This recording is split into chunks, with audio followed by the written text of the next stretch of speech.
ॐ स्थापकायश्च धर्मोऽस्यः सर्वधर्मस्वरूपिणे अवतारवरिष्ठाय रामकृष्णाय ते नमः नमः। শ্রী শ্রী রামকৃষ্ণ কথামৃতের আজকে ত্রয়োবিংশ পরিচ্ছেদে আমরা শুনব ঠাকুর শ্রীরামকৃষ্ণের কেশবচন্দ্র সেনের সহিত কথোপকথন। ঠাকুর প্রসাদ গ্রহণান্তর কিঞ্চিত বিশ্রাম করিতেছেন। এমন সময় রাম, গিরীন্দ্র ও আরও কয়েকটি ভক্ত আসিয়া উপস্থিত। ভক্তেরা ভূমিষ্ঠ হইয়া প্রণাম করিলেন ও তৎপরে আসন গ্রহণ করিলেন। শ্রীযুক্ত কেশবচন্দ্র সেনের নববিধানের কথা পড়িল। রাম ঠাকুরের প্রতি চেয়ে বললেন, মহাশয়, আমার তো নববিধানে কিছু উপকার হয়েছে বলে বোধ হয় না। কেশববাবু যদি খাঁটি হতেন, শিষ্যদের অবস্থা এরূপ কেন? আমার মতে ওর ভেতরে কিছু নাই, যেমন খোলামকুচি নেড়ে ঘরে তালা দেওয়া। লোক মনে করছে খুব টাকা ঝমঝম করছে, কিন্তু ভেতরে কেবল খোলামকুচি। বাহিরের লোক ভিতরের খবর কিছুই জানে না। ঠাকুর শ্রীরামকৃষ্ণ বললেন, কিছু সার আছে বই কি, তা না হলে এত লোকে কেশবকে মানে কেন? শিবনাথকে কেন লোকে চেনে না? ঈশ্বরের ইচ্ছা না থাকলে এরকম একটা হয় না। তবে সংসার ত্যাগ না করলে আচার্যের কাজ হয় না, লোকে মানে না। লোকে বলে এ সংসারী লোক, এ নিজে কামিনী কাঞ্চন লুকিয়ে ভোগ করে। আমাদের বলে ঈশ্বর সত্য, সংসার স্বপ্নবৎ অনিত্য। সর্বত্যাগী না হলে তার কথা সকলে লয় না। ঐহিক যারা কেউ কেউ নিতে পারে। কেশবের সংসার ছিল, কাজে কাজেই সংসারের উপর মনও ছিল। সংসারটিকে তো রক্ষা করতে হবে, তাই অত লেকচার দিয়েছে। কিন্তু সংসারটি বেশ পাকা করে রেখে গেছে। অমন জামাই, বাড়ির ভিতরে গেলুম, বড় বড় খাট। সংসার করতে গেলে ক্রমে সব এসে জোটে। ভোগের জায়গায় সংসার। রাম বললেন, ও খাট, বাড়ি, বখরার সময় কেশব সেন পেয়েছিলেন। কেশব সেনের বখরা। মহাশয়, যাই বলুন, বিজয়বাবু বলেছেন, কেশব সেন এমন কথা বিজয়বাবুকে বলেছেন যে আমি খ্রাইস্ট আর গৌরাঙ্গের অংশ। তুমি বলো যে তুমি অদ্বৈত। আবার কি বলে জানেন? আপনিও নববিধানী। ঠাকুরের ও সকলের হাস্য এই শুনে ঠাকুর শ্রীরামকৃষ্ণ হাসতে হাসতে বললেন, কে জানে বাপু, আমি কিন্তু নববিধান মানে জানি না। রাম বললেন, কেশবের শিষ্যরা বলে জ্ঞান আর ভক্তির প্রথম সামঞ্জস্য কেশববাবু করেছেন।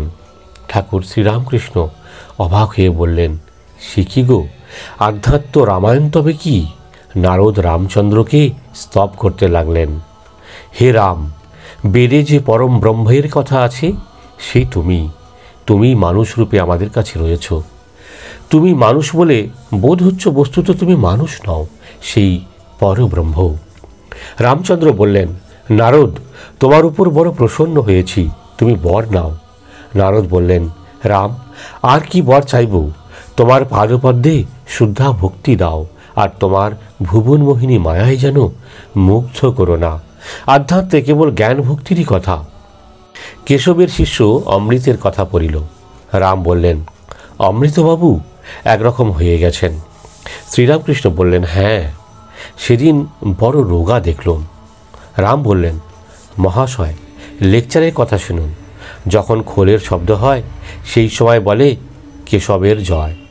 আপনি বলেন কি না যে গেড়ে ডোবায় দল হয়? তাই একদিন লেকচারে অমৃতবাবু বললেন, সাধু বলেছেন বটে, গেড়ে ডোবায় দল বাঁধে, কিন্তু ভাই দল চায়, দল চায়, সত্য বলছি দল চায়। এই শুনে সকলের হাস্য। ঠাকুর শ্রীরামকৃষ্ণ বললেন, এ কি, ছ্যা, এ কি লেকচার? কেহ কেহ একটু প্রশংসা ভালোবাসেন। এই কথা পড়িল। ঠাকুর শ্রীরামকৃষ্ণ বললেন, নিমাই সন্ন্যাসের যাত্রা হচ্ছিল। কেশব ওখানে আমায় নিয়ে গেছিল। ওই দিন দেখেছিলাম কেশব আর প্রতাপকে একজন কে বললে, এরা দুজন গৌরনীতায়। প্রসন্ন তখন আমায় জিজ্ঞেস করলে, তাহলে আপনি কি? দেখলাম কেশব চেয়ে রইল আমি কি বলি দেখবার জন্য। আমি বললুম, আমি তোমাদের দাসানুদাস রেণুর রেণু। কেশব হেসে বললে, ইনি ধরা দেন না। রাম বললেন, কেশব কখনো বলতেন, আপনি জন দি ব্যাপটিস্ট। একজন ভক্ত বললেন, আবার কিন্তু কখনো কখনো বলতেন 19th সেঞ্চুরির চৈতন্য আপনি। শ্রীরামকৃষ্ণ বললেন, ওর মানে কি? ভক্ত বললেন, ইংরেজি এই শব্দটিতে শতাব্দীতে চৈতন্যদেব আবার এসেছেন, সে হলো আপনি।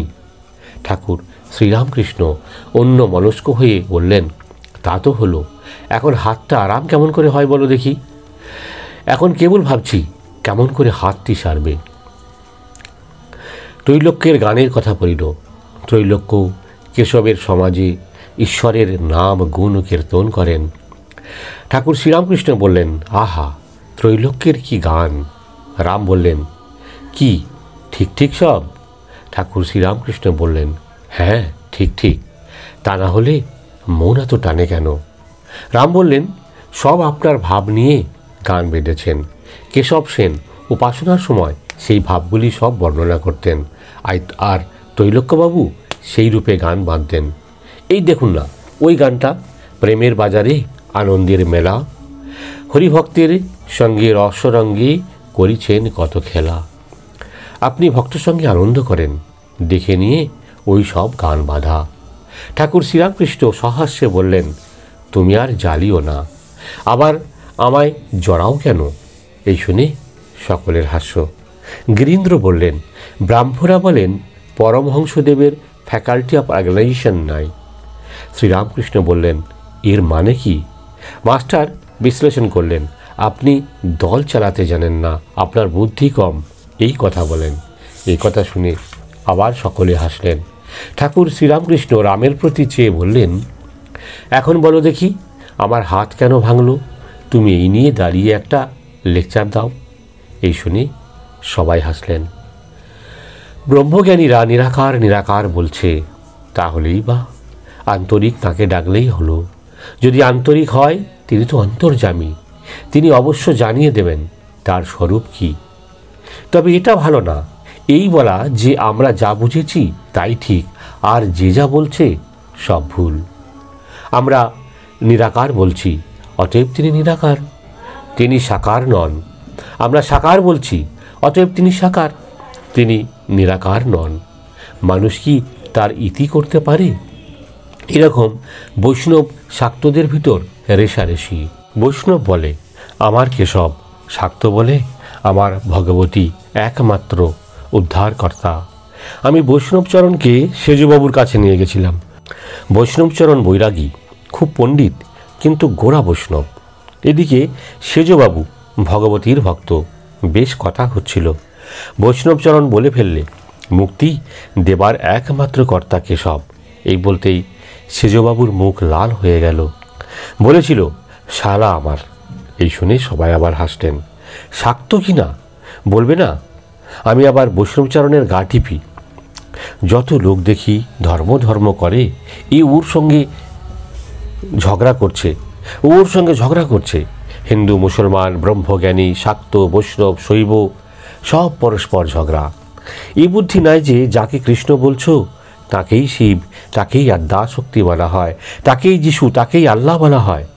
এক রাম, তার হাজার নাম, বস্তু এক, নাম আলাদা। সকলকেই এক জিনিসকে চাচ্ছে, তবে আলাদা জায়গা, আলাদা পাত্র, আলাদা নাম। একটা পুকুরে অনেকগুলি ঘাট আছে। হিন্দুরা এক ঘাট থেকে জল নিচ্ছে কলসি করে, বলছে জল। মুসলমানরা আর এক ঘাটে জল নিচ্ছে চামড়ার ডোলে করে, তারা বলছে পানি। খ্রিস্টানরা আর এক ঘাটে জল নিচ্ছে, তারা বলছে ওয়াটার। এই শুনে সবাই হাস্য। যদি কেউ বলে না এই জিনিসটা জল নয় পানি, কি পানি নয় ওয়াটার, কি ওয়াটার নয় জল, তাহলে তো হাসির কথা হয়। তাই দলাদলি, মনান্তর, ঝগড়া, ধর্ম নিয়ে লাঠালাঠি, মারামারি, কাটাকাটি এসব ভালো নয়। সকলেই তার পথে যাচ্ছে।